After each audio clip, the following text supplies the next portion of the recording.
Okay, we're going to get started in just a minute. Julia, can you hear me? Yes. Okay.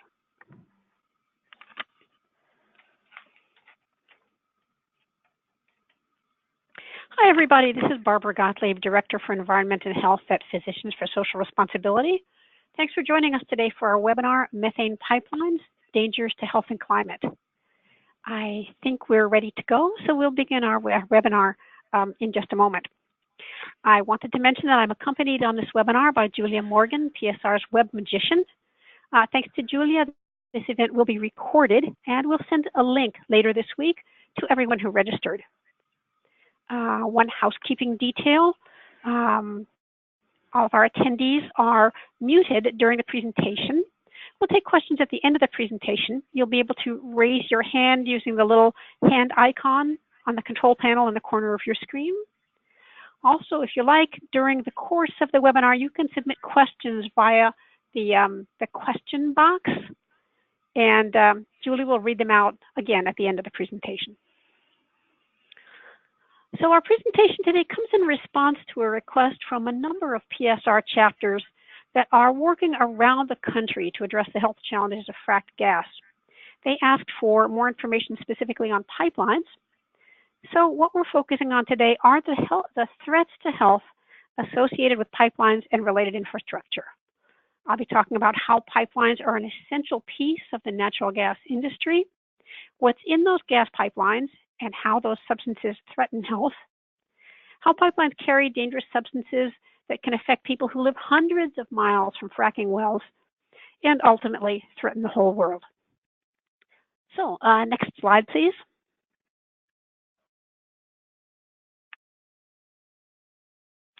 There are 3 learning objectives for today's webinar. The first is that you should be able to identify 3 substances or types or categories of substances that are commonly carried by fracked gas pipelines and that are harmful to health. The second learning objective is that you should be able to articulate how grave a threat fracked gas pipelines pose to the climate. And then finally, kind of an overarching point, which is to understand how pipelines serve as a linchpin in the fracked gas supply chain and how stopping pipelines benefits all of our activism to stop fracked gas. Okay, next slide, please. We'll start with a positive vision of the future, and actually what is in some places a positive vision of the present. This is what the energy future can look like. We can have clean, renewable energy from solar, from wind, from geothermal sources, and it can mean a great deal for our health because it means we get virtually no emissions of climate pollutants or greenhouse gases. Since there's no combustion involved with these truly clean, truly renewable sources, there's dramatically reduced air pollution. Vulnerable populations especially are protected from a variety of threats to health. And bringing these new industries into full gear will mean we have some new jobs created in our country, and many of these are jobs that cannot be offshored. Next slide. The problem is that if we continue using fossil fuels, we won't get there. Increasingly in our country, natural gas or methane is being used to replace coal to fuel power plants and generate electricity. Initially, that might have seemed to be positive. Coal is an extremely dirty fossil fuel, a major source of air pollution and water pollution, and of course, a major source in our country of CO2, carbon dioxide, which is driving us into a dangerously overheated climate. But there is a very big but. Next slide. There are a lot of problems with methane. Methane is not the solution. It's not clean and it's not cool. These are the points that we'll go into in more detail in this presentation today. Next slide. So pipelines, as I said earlier, are a linchpin in the methane supply chain. They're dirty and destructive in and of themselves. The picture is you can see the construction of a pipeline being laid, and besides the pipeline being fairly large, look at it in comparison to the trucks by its side, There's a very wide right-of-way that is cleared and deforested. You'll notice that this particular one is going up a rather steep incline. They can anticipate problems with erosion. All of these we'll be talking about as some of the problems associated with pipelines. But perhaps at a more fundamental level, pipelines are essential to the industry, because if they can't have the pipelines carrying the fracked gas, then they're not going to have fracking wells. They're not going to have gas-fired power plants. They're not going to be exporting LNG or liquefied natural gas. So really, the pipelines, although sometimes seen as a kind of local issue, are really at the heart of the entire fracked gas industry. Next slide.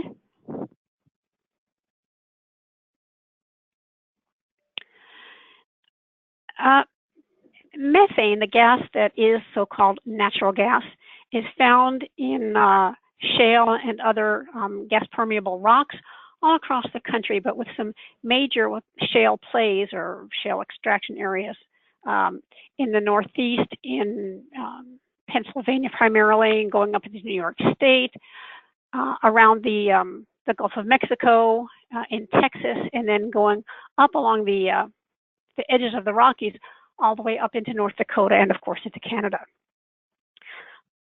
The fact that we have such extensive and widespread gas-containing formations is the reason why we have such a massive network of gas pipelines that stretch for hundreds of miles and that transport some of the health hazards associated with fracking from the fracking fields to communities that are very far away. Next slide. I want to take a quick moment and just give you a very quick review about fracking. A lot of you probably know this, and if you don't, it's probably more than you can get in this webinar anyway, so I'll be brief. So fracking, which is also known as unconventional oil and gas development, and also known as high-pressure horizontal hydraulic fracturing, is becoming the major form of methane extraction in our country today, and it's also used for extracting oil. The basic process is that they drill down to extreme depths. Fracking wells can go 1 or even 2 miles underground until they reach bands of permeable rock like shale that contains tiny bubbles of methane. At that point, the well shaft will turn horizontal and continue to run through that band of shale horizontally, extending itself and sending out lateral branches as it goes. So into this now miles-long well shaft, they will pump tens of thousands of gallons of clean water for every frac, for every extraction. And with that highly pressurized clean water, they will mix silica sand and a complex blend of chemicals known as, so that the blend is known as fracking fluids. In that chemical mix includes many known or suspected carcinogens, endocrine disruptors, and neurotoxins, as the slide says. Many of these chemicals have effects at low doses, meaning that children and pregnant women especially should not be exposed to them at all. But in fact, what we are seeing is a dramatic increase in air pollution and water pollution in communities located near fracking operations.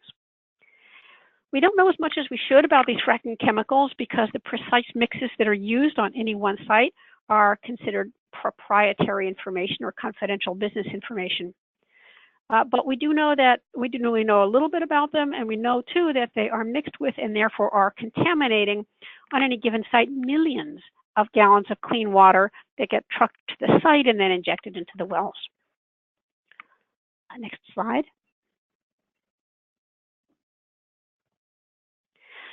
So we put those toxic chemicals into the earth, and then as another part of the next phase in the frac, we extract those toxics out of the earth. That is to say, a large percentage of the water that's pumped into the wells is extracted.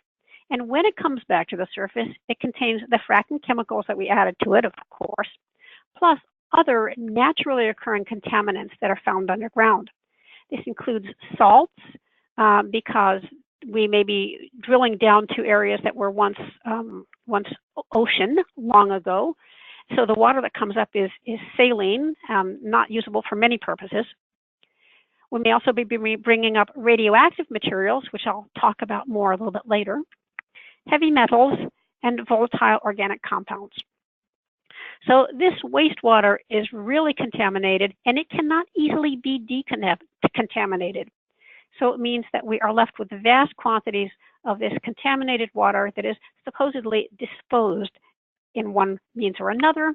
That's actually a story for another presentation. Next slide.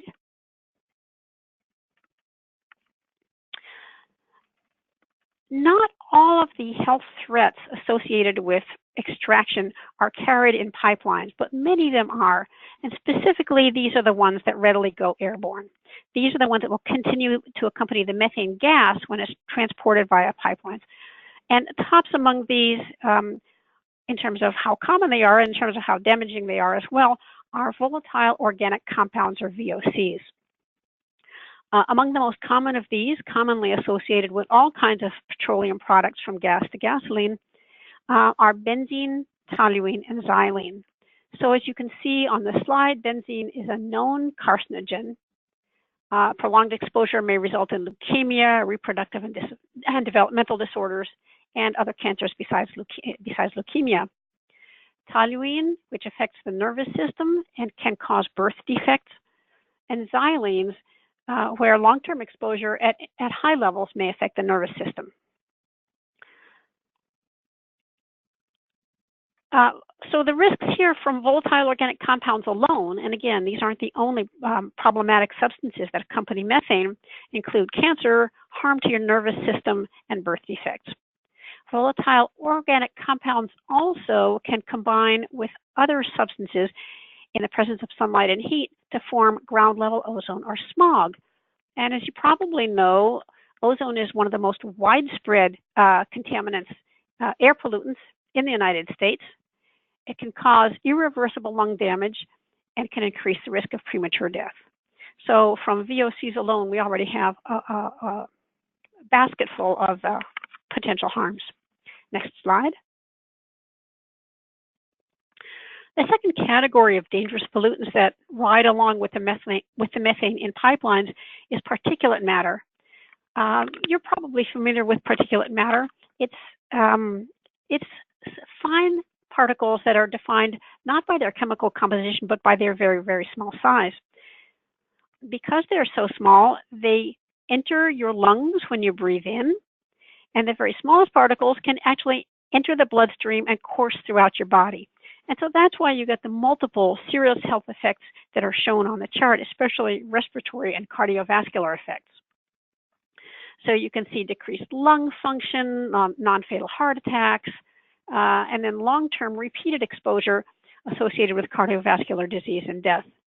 I would mention that particulate matter is actually another of the widespread air pollutants, and so any PM exposure that you would be getting due to gas operations would be on top of what's already in the air. Children are particularly vulnerable, especially to the lung effects, because their lungs are still growing and developing. And also the developing fetus can be harmed in utero by particulate matter. Next slide. The third category of contaminants that travel with methane through these pipelines are naturally occurring radioactive materials.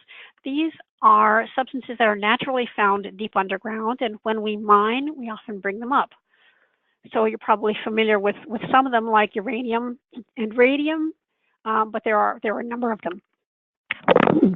Of particular concern are the radium and radon that are found at very high levels in the Marcellus Shale. In fact, some of the areas that overlie the Marcellus Shale already have high indoor levels of radon on average. That's why if you live in the northeast part of the country, you probably test the basement for radon when you're buying a house, because radon is a gas and it's radioactive. In fact, radon is the leading cause of lung cancer among non-smokers in the United States. It's also the second leading cause among smokers. So the Environmental Protection Agency attributes 21,000 lung cancer deaths per year nationwide to radon exposure. Clearly, it's a serious problem. Now, fortunately, radon itself as a radioactive substance has a short half-life at just 3.8 days. But as it ages in the pipelines, it decays into other radioactive products that have longer half-lives. These are isotopes of polonium and lead, and they have half-lives of years and 138 days, respectively. So these radioactive isotopes can accumulate along the interior of the gas pipes. They can also be found in pipeline scrapings and in the sludge that accumulates in tank bottoms, gas oil separators, and other pieces of natural gas infrastructure. This poses a potential exposure risk to the workers who clean that sludge out of the infrastructure, and it's actually a danger that will linger for years and years, even after the pipelines are no longer utilized, something that I have not seen any utility company take into account in terms of thinking about our health. Next slide. There's another piece of pipeline infrastructure that you need to know about called the compressor station. The compressor stations keep the gas moving through the pipelines, and that's important because often this gas is being transported hundreds and hundreds of miles.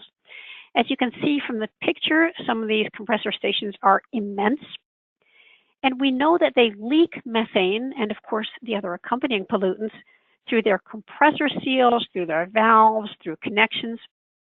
That's one set of problems. There's also deliberate venting that's done at the compressor station to control pressure and sometimes to empty the system. This can be a scheduled part of maintenance. Actually, blowdowns can also happen accidentally. So you need to know what a blowdown is. It's a serious event. A typical blowdown releases a plume of gas 90 to 180 feet into the atmosphere, and it can last as long as 3 hours. So that's a lot of gas flying out of this compressor station at high pressure. Due to their intensity, a blowdown can emit the pipeline contents at much higher concentrations than is suggested in annual emissions data.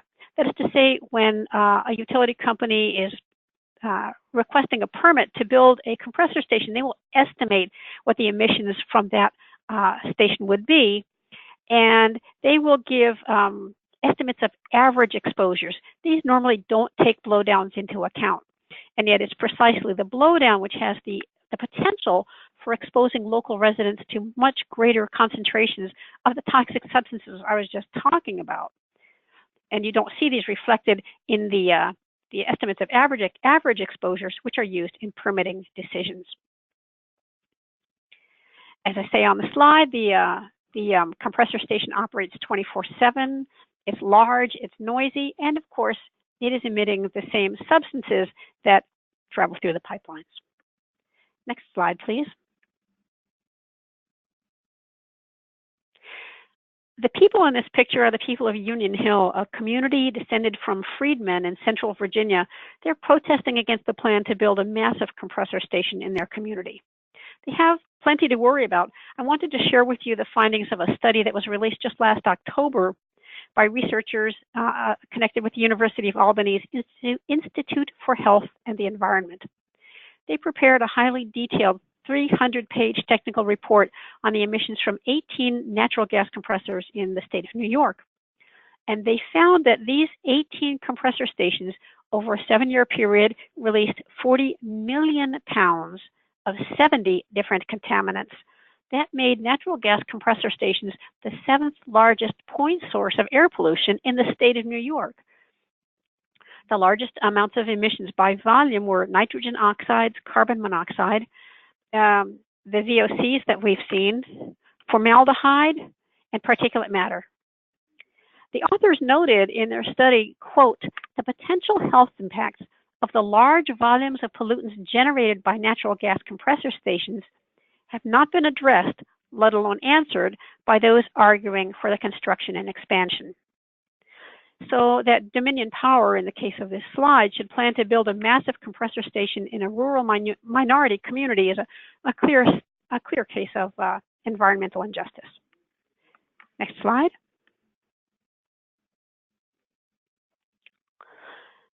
there's actually a range of damage associated with pipeline construction even before gas begins to flow through the pipes.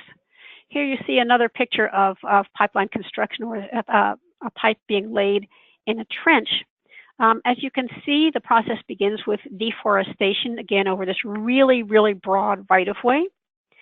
And then there's also substantial air pollution and water pollution associated with the construction. The air pollution comes not from the methane itself, but from the diesel equipment that's brought in for the construction. The water pollution reflects the erosion that can take place during and after construction, siltation or silt running into nearby streams and bodies of water, and then also the possibility that other contaminants can be released that are in stream beds where the pipeline needs to cross a stream bed. There's another kind of damage that we also need to be aware of, because for the people who live in a place where a pipeline is being run through, it can be devastating. It can be devastating to their farm, to their forest, to the natural beauty of places that they love. And the emotional impact of this is really very strong, damaging. It's worsened by the sense of helplessness in the face of a decision-making process or the permitting process for these pipelines that, first of all, relies on eminent domain, giving the utility companies the right to seize private lands in the name of what is supposedly a greater public good, and a permitting process that almost always makes its decisions in favor of the pipeline builders. And I'd like to take a moment to stop right here and talk about the permitting process. Permitting for interstate pipelines is conducted by the Federal Energy Regulatory Commission, known as FERC. The FERC is charged with ensuring the public's interest, but I would say that's a little bit debatable. There was a study that was conducted by the Center for Public Integrity, State Impact PA, and National Public Radio. They joined forces to conduct a comprehensive investigation of the pipeline approval process. And what they found was that the FERC routinely functions as an agency that has been captured by the industry that it is supposed to regulate. So the report analyzed more than 500 pipeline cases and concluded that, and I quote here, "At every turn, the agency's process favors the pipeline companies," close quotes. So the result, according to the report, is that the financial interests of the gas industry is driving the ongoing pipeline build-out. It's not really market demand. It's not public necessity. And in a follow-on to that report, the publication Inside Climate News did its own report and noted that existing pipelines often run at only slightly more than half of their capacity, continuing to undercut the argument that there's some kind of necessity for these pipelines. Okay, next slide, please. Erosion is one of the major causes of environmental damage. So this is a picture of what erosion can look like when a pipeline is built over a mountain. This is a gas pipeline corridor for the Columbia 12-inch diameter pipeline on Peters Mountain in Giles County, Virginia. A 12-inch pipeline is a small pipeline. The large interstate transmission pipelines for natural gas can be 4 times that, 48 inches. And the Mountain Valley pipeline that's being planned to run through the same part of Virginia as is shown in this slide, over the Appalachian Mountains, crossing the Appalachian Trail, would be one of those that would be 4 times the size of the pipeline that resulted in the erosion that you see. Next slide, please. This is the same pipeline corridor that we saw in the previous slide. You can see at the top where it says pipeline corridor, that's what we were looking at a minute ago. Where it says sinkhole, right under that, diesel material was spilled during the construction of that pipeline near that sinkhole arrow. Now, the land in this part of Virginia is karst. It's a permeable limestone full of holes. It's been likened to Swiss cheese. That's one of the reasons why the area is known for its caves and underground formations like stalactites and stalagmites. But it means that the ground is extremely permeable to water.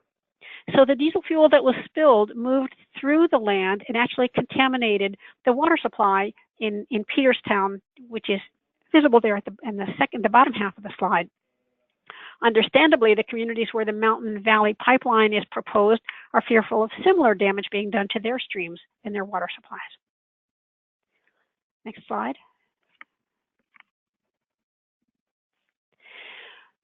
Natural gas pipelines can explode, and they do explode. And when they do, the resulting fire is extremely serious. Now, this should really come as no surprise because the value of methane is that it burns so well. The pipeline accidents are tracked by something called the Pipeline and Hazardous Materials Safety Administration. This is part of the U.S. Department of Transportation. They produce a report on serious pipeline incidents, that is, those that include either a fatality or an injury requiring hospitalization. When I looked at their statistics from this Pipeline and Hazardous Materials Safety Administration, I mean, frankly, I was surprised. For the 20 years of 1996 to 2016, the agency recorded 858 incidents with 347 fatalities. That's more than 17 fatalities a year. And, you know, who of us had ever even heard about them? It also accounted on top of that for 1,346 injuries. Almost half of the nation's transmission pipelines, about 46% of them, of these pipelines that are designed to carry high pressure gas over long distances were built in the 1950s and 60s, meaning they're now more than a half century old. The integrity of transmission pipelines is assessed periodically, but what does periodically mean? Every 7 to 20 years. Furthermore, there aren't enough workers to inspect the vast network of pipelines in the United States. Only 7% of all natural gas lines are subject to rigorous inspection criteria or are inspected regularly. And the photo, by the way, is from a gas pipeline explosion in Sissonville, West Virginia. This took place in 2012. And the particular stretch of pipeline that ruptured there in Sissonville had not been inspected or tested for 24 years. Next slide.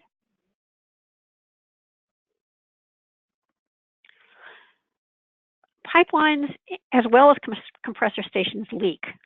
And that includes the transmission pipelines I've been talking about, but also the smaller so-called distribution pipelines that run under city streets and deliver methane gas to our homes for those of us who heat or cook with gas. This is another example of how pipelines affect people who live far, far from fracking sites. Studies conducted in Boston, Massachusetts, and in Washington, D.C., where they actually drove through the streets of the city collecting air samples, found unexpectedly high levels of methane leaks.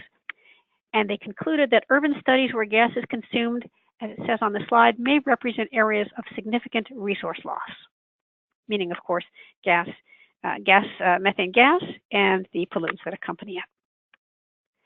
Next slide. Finally, there's a way that these fracked gas pipelines endanger everyone, all of us, wherever we live, and actually endanger our children and grandchildren. And that's because methane is an extremely potent greenhouse gas. It's 86 times more potent than carbon dioxide during the first 20 years that it's in the atmosphere. After that, it begins to break down, but unfortunately, it also breaks down to some products that are themselves greenhouse gases, thus extending its effect over the course of time. So this 20-year time frame over which we're looking at the impact of methane could be considered kind of our window of opportunity for getting something done about it. And that's because if we continue to let methane leak into the environment, into the atmosphere, as it is these days, we're really putting ourselves at risk. Its strong heat-containing, heat-trapping effects are likely to, will raise world temperatures.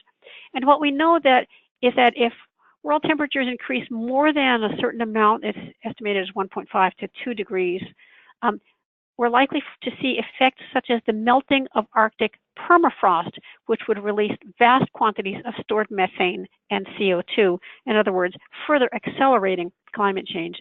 There are also other effects that would take place, such as the so-called albedo effect, which is where the ice that exists at the poles normally reflects sunlight. If that ice melts, as we're seeing now at the Arctic at unprecedented rates, it exposes more dark water, which of course absorbs more heat, further accelerating our climate change. In other words, we're at danger of reaching a climate tipping point. even now, before we reach a tipping point, climate change has many implications for our health and safety, from rising sea level to increasingly brutal storms, which can bring with them flooding and mudslides and waterborne disease, to summer's heat waves and droughts and wildfires, all of which, of course, we're already seeing. Next slide. People who debate our energy choices have asked, which one's worse for the climate, methane or coal? I mean, methane is really dangerous over 20 years. Its impact trails off after that. Coal is a very major source of CO2. It's a source of many other pollutants. Which one's worse? I don't have the answer to that question. It seems to me that there's not a scientific consensus. It's a complex comparison. As I mentioned, the time frame matters. Many scientists calculate that natural gas actually is no longer a cleaner fuel in climate terms than coal is when methane leakage rates exceed 2 to 4%. And as you've, I think, gathered, that the vast size of our nation's natural gas storage and pipeline systems and the lack of adequate monitoring really make it difficult to tally all of the leaks across the entire network and know how much is leaking. But I would say it's actually the wrong question to ask, because both methane gas and coal are too dangerous to be acceptable, and we have options. Next slide, please.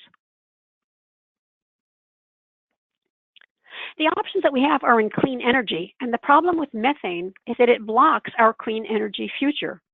So every time they build a gas-fired power plant, they're locking us into a 40-year commitment to a life-threatening fossil fuel, 40 years being the average anticipated lifespan of a gas-fired power plant.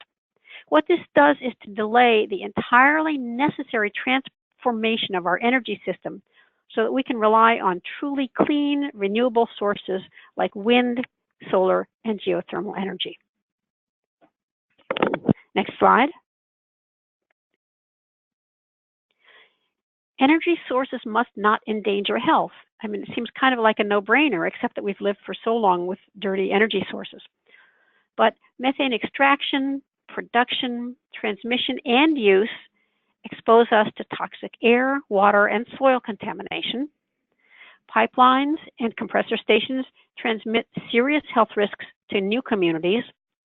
And the pipelines also make gas available to an export market where it's exported as LNG or liquefied natural gas, which of course greatly increases the demand and the use for this product. All of these things increase carbon emissions at a rate that puts us at a risk of catastrophic climate change. So PSR has drawn some what we think are pretty logical conclusions. First, we should always be applying the precautionary principle. If something may be dangerous, don't make us your guinea pigs for figuring out if it's dangerous. Let the industry or the source take responsibility for cleaning up whatever mess it makes. PSR calls for a ban on hydraulic fracturing, and we are across the country supporting activists who are rejecting pipelines. We also say no to this proposed transformation of our coal system to gas-fired power plants, and we oppose LNG exports. Finally, of course, we know that the future lies in promoting 100% clean, renewable energy and energy efficiency. Next slide.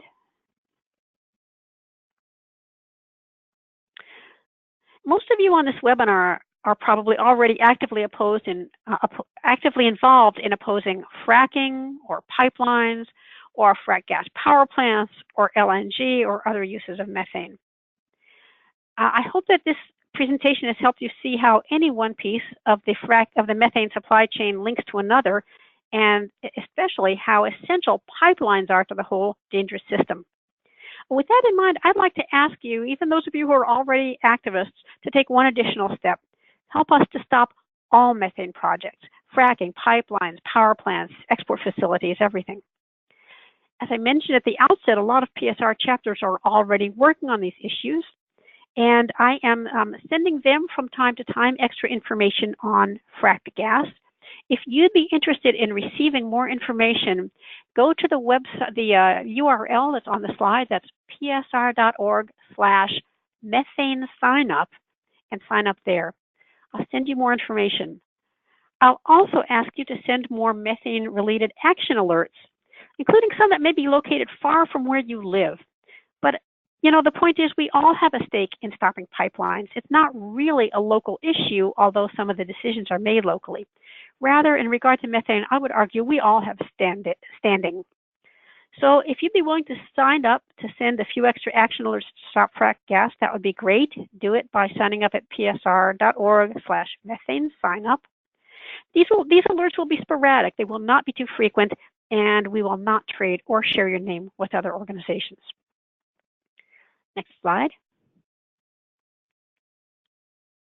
Here's something else you can do. Deepen your knowledge of the issues by reading and citing peer-reviewed sources. Now, again, I think many of you on this call are already pretty expert on at least one aspect of the fracked gas supply chain. But I would encourage you to deepen your knowledge, especially your familiarity with peer-reviewed source material. And PSR offers two really valuable resources to help you do that, and they're both available on our website. So the first is the report on the left, Too Dirty, Too Dangerous. It's a relatively short overview. It's just 28 pages with big print, an overview of the health effects of fracked gas. It cites the scientific studies, and it's heavily footnoted. And if you'll get the electronic version, it will have electronic links giving you easy access to, I think it's 159 footnotes. So it's a really great introductory piece. For those of you who are already knowledgeable and really want a deeper dive, I'm excited to say that the 5th edition of the Compendium of Scientific, Medical, and Media Findings Demonstrating Risks and Harms of Fracking is coming out later this week. PSR is proud to collaborate with the concerned health professionals of New York on this report, which is a collection of abstracts of, as the title says, medical, scientific, and also investigative journalism sources that show the health effects of methane across the supply chain. So the 5th edition will be out any day now, and the link is shown on the slide. It's www.psr.org/compendium, and that link will go live as soon as the report is officially released. It's going to be officially released with the publication of an in-depth exclusive article that's coming out in Rolling Stone magazine. So check back to the PSR website every day to see if you can access the compendium, and you'll also at the same time find a link to the Rolling Stone article. Last slide, please.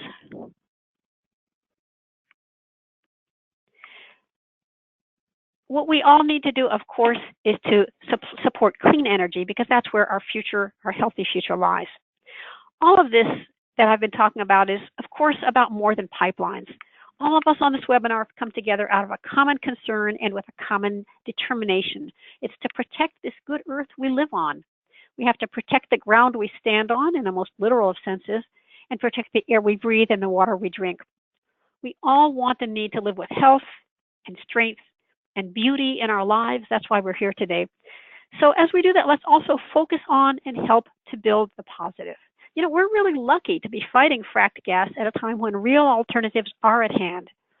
Energy sources like solar panels and wind farms exist. Their power is affordable. They're being built or installed all across this country.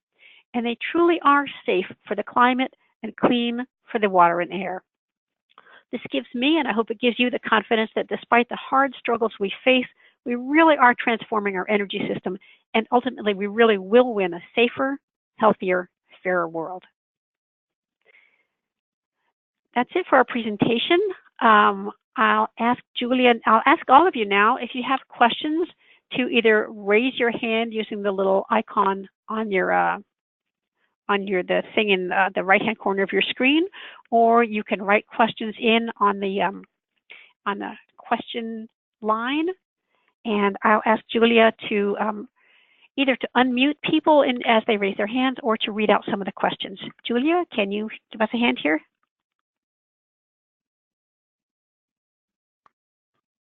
Okay, Cheryl Olson, do you have a question? I do. I actually have two questions. Can you hear me? Yes. Yes, indeed. Okay, thank you. My first question is, it was my understanding that methane actually only hangs around for 12 years versus 20 years. So I'm wondering if you could cite a source for that 20-year number. I actually also speak on climate change and global health issues. So I do want to have my information accurate. Thank you so much for this presentation. The other thing I'm very interested in is to find out the name of and where I can find the study that you mentioned that was done on the health impacts of due to the 19 compressor stations, documenting the release of millions of pounds of pollutants into the air. Is that a study that is available for me to read? I'll take your last question first. Yes, it is. And why don't I send that citation out when I send out the link to the recording that will go out in a day or two. In regard to your first question about 12 years or 20, I think I actually misspoke. And sometimes when you're speaking, you hear yourself say to yourself, "Oh, did I just say that wrong?" The lifetime of a methane molecule is 12 years. So you're right about that. It does break down after 12 years. However, as I mentioned, it also breaks down into other substances, including water vapor, which are themselves greenhouse gases. And so the effect of methane on the atmosphere, on the climate, doesn't end with the breakdown of the methane molecule. Rather, its breakdown products extend its impact over the course of time. And so you can look at its impact over 12 years. You can look at its impacts over 20 years. I think the EPA was using a much, much higher figure. I can't remember if it was... don't remember the number, and I'm hesitant to make another mistake. But obviously, the longer you look into the future, the less impact methane will be having. But if you look at the shorter time frame, and that's why I was using the 20 years, you see that it's 86 times more powerful than CO2. Perfect. Thank you so much, and thank you again for this presentation. Hi, you're welcome.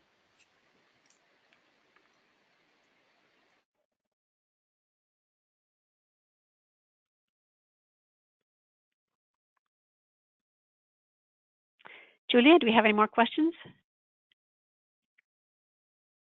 Diane Lantakis, do you have a question? Hi, can you hear me? Yes. I so appreciate this presentation. It really puts things very clearly. Here in Connecticut yesterday, we had a hearing, a public hearing in front of the Energy and Technology Committee on the pipeline tax bill. And of course, all the lobbyists for the oil and gas companies were there, as well as the activists in support of this pipeline tax bill. And I'd like to send this presentation along with your great verbiage, Barbara. How can I do that to the to the committee?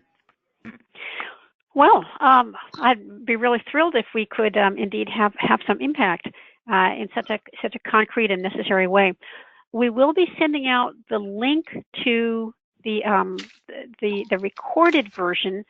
Why don't you'll see my email on this final slide. Why don't you email me after we get off the phone, and if we need to talk about how you can get the actual slides or the text of the slides, we can pursue that offline. Sound good? Thank you. Thank you. You're welcome.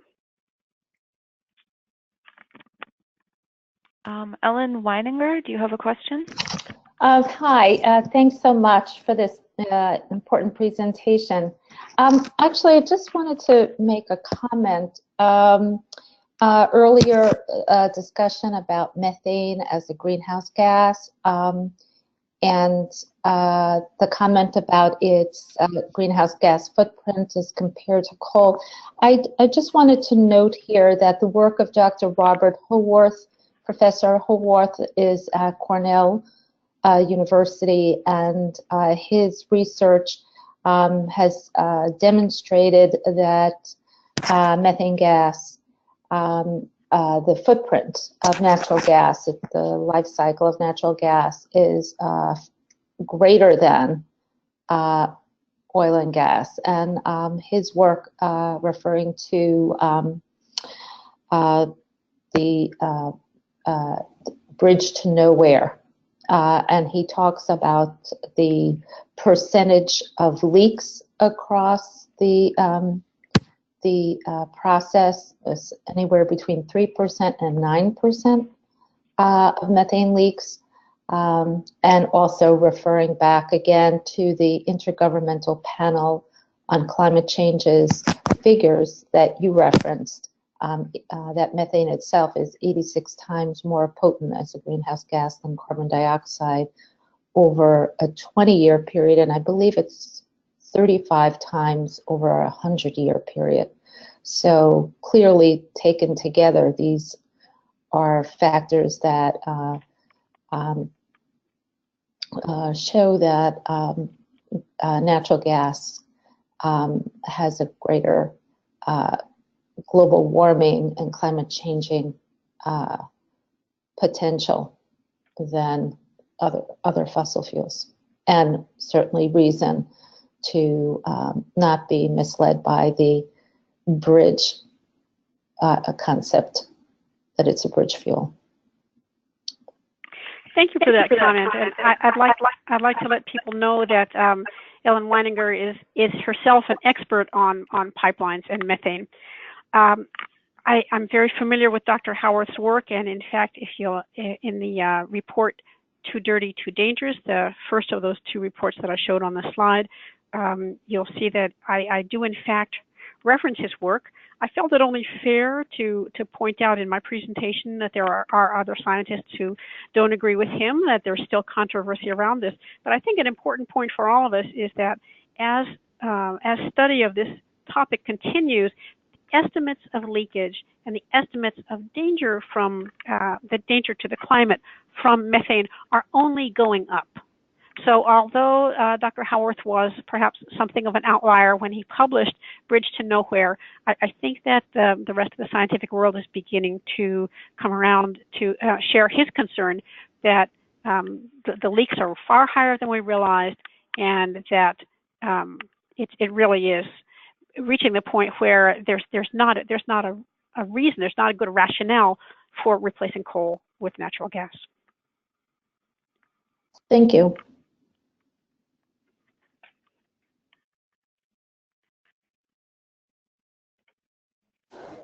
Lisa Lefferts, do you have a question? Yes, thank you. And thanks, Barbara. That was a great presentation. I have a real specific question. I'm organizing water testing for my local community, and a few other communities are using our model. And I'm wondering if there's evidence of particulate matter or radioactive material getting into water, specifically, especially, I guess, well water, from the transport of natural gas. I'm not talking about people that are living, near where it's fracked or near a compression, necessarily near a compressor station. Thanks. Sure. I'm not sure. I certainly do not have a definitive answer for your question. Let me be really clear about that. And I think that, well, sir, I'll just say this. I have not seen literature suggesting that people who live, say, on or near pipeline corridors are seeing their water contaminated, but I would be happy to throw that question out to anybody else who's on this webinar if anybody has further information.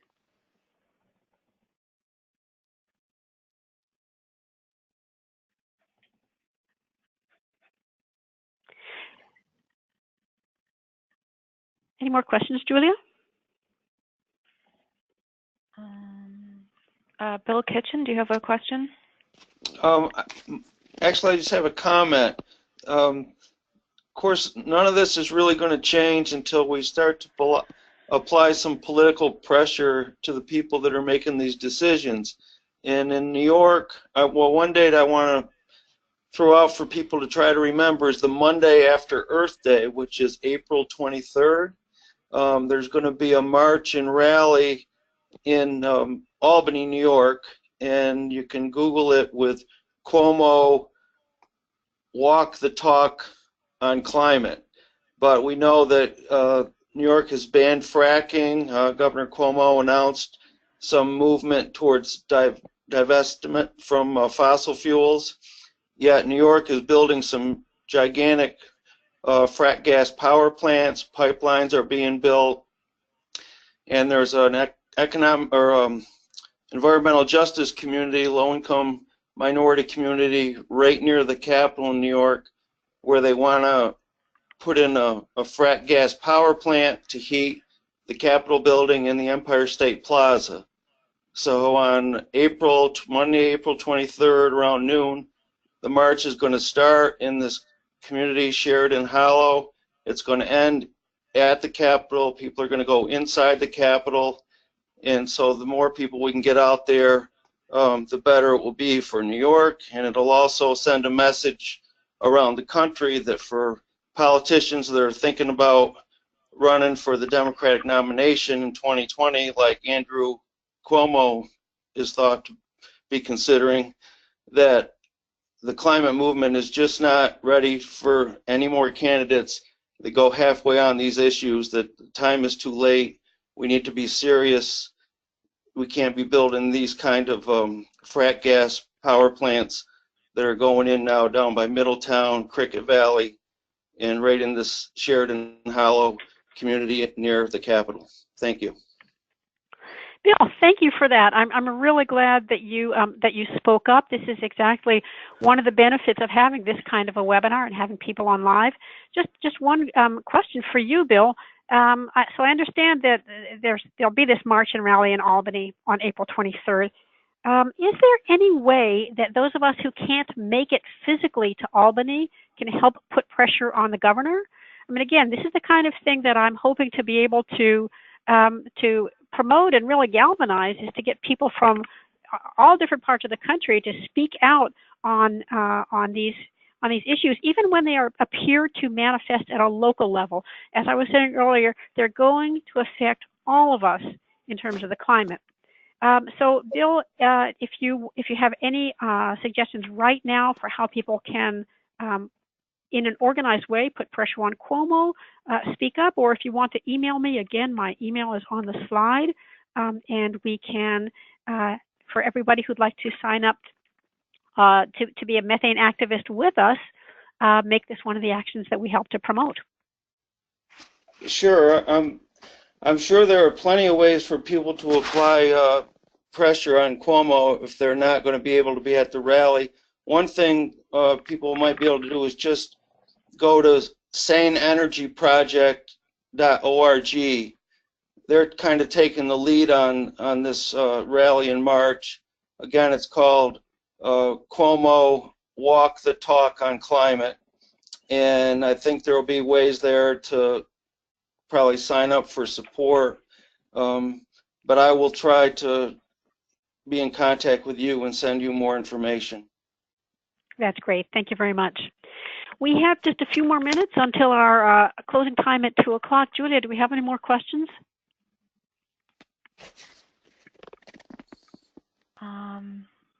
Patricia Martin, do you have a question? Yes. Do you have any data on LNG liquefaction facilities? Epping, New Hampshire is being considered to host a 2 billion cubic foot storage tank and liquefaction plant. Funny you should ask. This is actually an area where I am behind the curve in terms of my knowledge base, but it made me think that perhaps one of the upcoming webinars that PSR needs to offer is precisely on LNG. Now, having said that, let me remind you of the compendium that I mentioned of scientific, medical, and et cetera, et cetera. The compendium of the very long name is what I usually call it.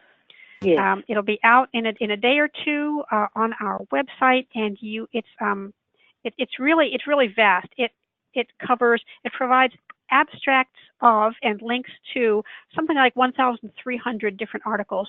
They are categorized by topic. They do have a section on LNG. not nearly as extensive as many of the other sections, and as I remember, more of it has to do with using LNG as a fuel and less with the liquefaction facilities. But I would urge you in the next day or two to go to the PSR website and check out the compendium. Okay, thank you. You're welcome. Maybe one more question, Julia. What do you think? Okay. Suzanne Keller, do you have a question? Yes, hi. Thank you for the presentation. I'm in Virginia, and we're facing 2 fracked gas pipelines, which, you know, tree felling has begun on both of these projects. I guess, and I'm frustrated by the lack of data and lack of research on that's more directly tied to the pipelines themselves. And I call on anybody out there who is in a position to do that work. You could be doing it in Virginia right now. It's very hard to, I think it's so abstract to link, to talk about the health harms associated with the pipelines originating at the fracking sites, and then these sort of, you know, possible leaks. We know leaking is happening, but it just seems it's very hard to make the case. These are the health impacts happening right now, or, you know, once the pipeline is in place, because the health impacts that I'm most concerned about right now are the ones amongst the people in the path of these pipelines and what's happening in their communities. And there just doesn't seem to be anybody documenting it in a scientific way. Well, thank you for that, Susan. I know exactly what you're referring to. PSR has done some work in Virginia on both the Atlantic Coast Pipeline and the Mountain Valley Pipeline, and it is tough. It's especially hard because the work really needs to be done and the case needs to be made before the pipelines are built, because once the pipeline is built, we're probably stuck with it. I hope that there's been information in today's presentation that you can use, and again, you'll have access to it very shortly.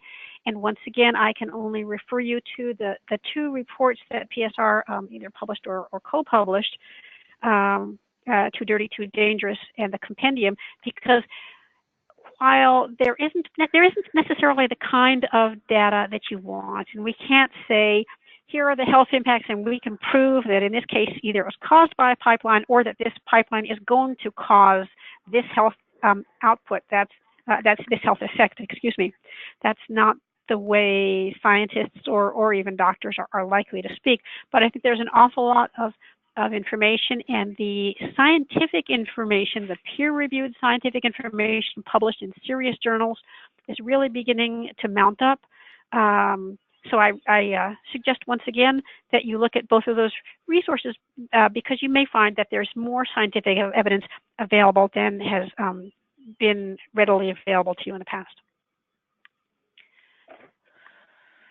It's just about 2 o'clock now. I think we need to wrap up, but I thank all of you for having been on the call. It's been fun for me, and I hope it was informative for you. You see my email address on this final slide. And as I say, we'll have some more materials coming out on our website soon. So thanks again, and keep up your good work. Bye, everybody.